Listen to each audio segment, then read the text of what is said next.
This is Mum's Educator at Home, and this is slightly different to the normal ones.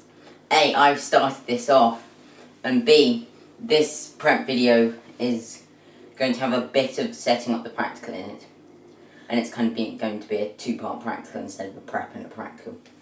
Well, I suppose you could look at it as a prep and a practical. This bit's a bit like craft though, you'll like this. It involves cutting up a cardboard It depends box. whether you like craft or not. And don't forget to like share and subscribe. Okay, I'll leave you to it. Our plan is to fold down the middle here and fold this segment down. This is if you have a box like similar to ours, where we're going to fold this segment down and then end up with a light only coming in from one side by cutting a hole in it. Okay, so you're going to cut along the hinge. Basically, Comes that way. yeah. Okay, now I presume we're going to cut it so it, or not, just Fold it to fit. There we go. So we folded it to So we're going fit. to put some tape on there. Yeah, should we put some black tape going up those edges to make sure no light gets But in it's from still the wrong angle? openable by just breaking the black tape. 'Cause that's the Yeah. thing. So if I put some black tape going up that potential lighting ingress place.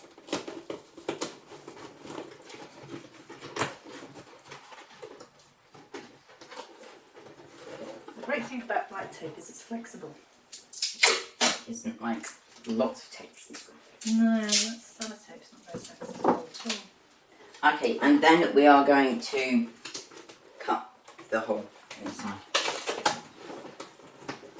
We've poked a few guide holes to help us out before we started, so that should make it easier for you. Okay, off you go. Make sure you're talking to your audience. Oh, Well, one of the videos has got over 200 views now. that's pretty impressive, isn't it? Okay, so if you're doing this at home, do make sure you get support and help from other people. And that Obviously, is it's if you- taken two of us to do it. There we go. That's light from the top and light from the front. And then we're going to get a separate shoebox put it in, but Okay. the shoebox is branded. So the next thing that we're going to do is we're going to use some cotton wool from a cotton wool pleat.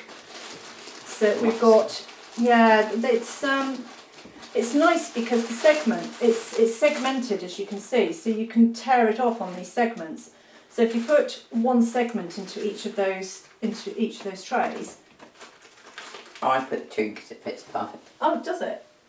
Do you want two in each one? Oh, look. Seems very extravagant. Well, Okay. look at this, though. Okay, you can have two. It So- fits. So two fits perfectly into each of those seed trays. Which Obviously, you don't need to use these particular brand of seed trays. Other brands of seed trays are available. we got these from our local... shop, supermarkets. Yes. They're fine purveyors of fine food, as you can see. These ones had food in them at some point. Other seed trays are available Okay, with so other then... types of food. And you can, if you wish, actually start off with a tray of cress. If your supermarket sells ready-grown cress, you can just do it with a ready-grown cress tray So and are just we take a segment. putting these in? We're going Yeah. to choose one of those to put in. We're not going to use all three of them because you can't grow different seeds in different trays. You've got to grow the same seed in each tray. The So other which one that I've would you got, recommend? well, I've got spring onion here. Cress is the normal recommended. That's watercress, okay. Which is probably not the best to put in there. That's parsley, I think, and that's basil. And basil.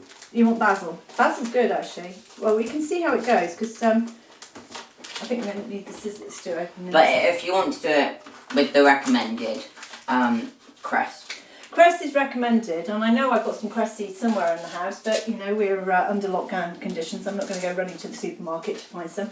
These are ones that I found earlier.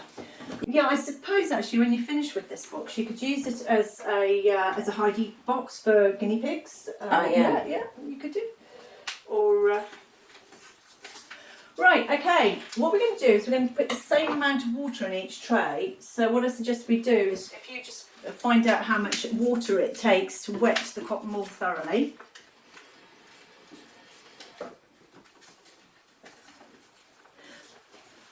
Now, The trick is with seeds is they do need watering. So the trick is with seeds is they do need watering, and plants need watering to grow, but it's a good idea not to water them every day. I've oversold the cotton wool emergency. Okay, it's not that bad. So It's that bad. So how much water did we put into? Okay, so you put about 30 mils of water into that one, so you need to top the other ones off with about 30 mils of water as well.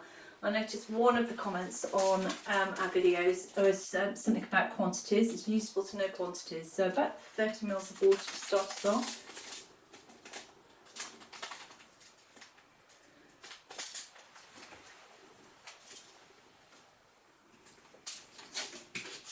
And we can always water them a bit more on other days.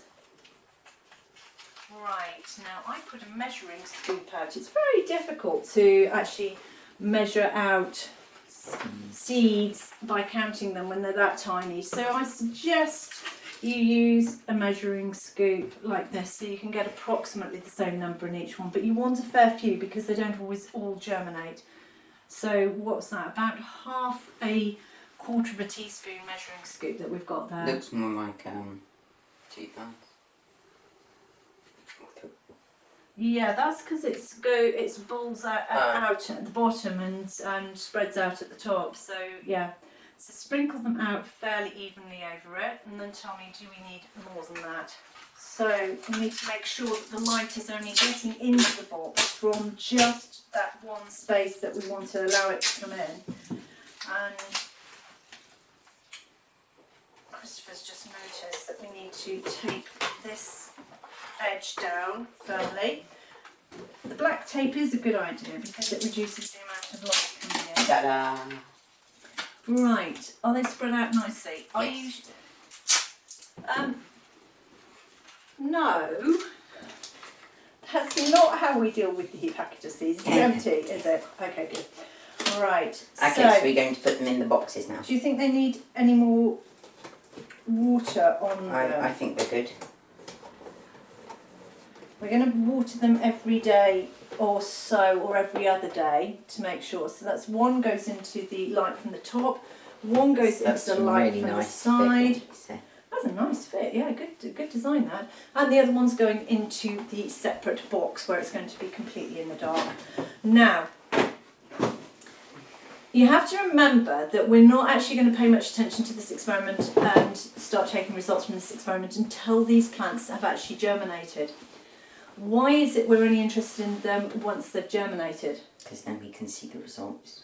Not so much so, because the experiment is not about the conditions needed for seeds to germinate. It's actually the conditions when the plant's growing, and it's about phototropism of the plant. Okay, so it's not about seed growth. So I'll say that again. It's not about seed germination. It's about us investigating the effect of light on the growth of the plant. In other words, phototropism. So phototropism, you need to look that up if you don't know that already, if you're a GCSE student. Okay? So the rest of us, we're just going to watch and observe and learn a little bit about plant growth. And the last thing we're going to do is we're going to put these boxes, all of them, in the same light place, as light as we can get. Now we have actually got a plastic tub which we're going to put the boxes into in the garden, so they get the full benefit of sunlight out in the garden. You might not have that facility, so put them on a windowsill or a chest of drawers that's very close to a window. So put them as close to a window as you can. Patio. A balcony, or a balcony would be good. Like big windows, like we've got big windows, patio doors, that kind of thing. They're all good. So wherever you can put it in the light, where it's going to be safe from animals and birds eating your seeds. And yes, that would be the experiment. Yeah, that'll spoil your experiment. We appear to have a bud and no plants. Yeah, so the reason why we're putting ours in a plastic box when we put them out in the garden is that we can control the amount of water getting into them, and we also don't suffer from them becoming desiccated or dried out. Yeah, and it's a cardboard box. And it's a cardboard box, obviously. if you like, you can try and make a prediction now as to what you think Yeah, the results are going and to be. leave that in the comments. Yeah. So, And also leave in the comments if you've actually done the experiment as well. And don't forget to like, share and subscribe. And the next video will most likely be here about... here? Yeah. Yeah. Okay. And any other videos about this subject. A recommended video of ours that YouTube recommends will be about here. And the subscribe button will be about here. With the, a little icon which allows you to subscribe will be about here. And obviously the subscribe buttons. Okay. And the like buttons. Somewhere down there too. Oh no, the subscribe button's The subscribe here. button's there and the like button's here. Yeah, there we go. Right. Yeah. See you next time. See you next time.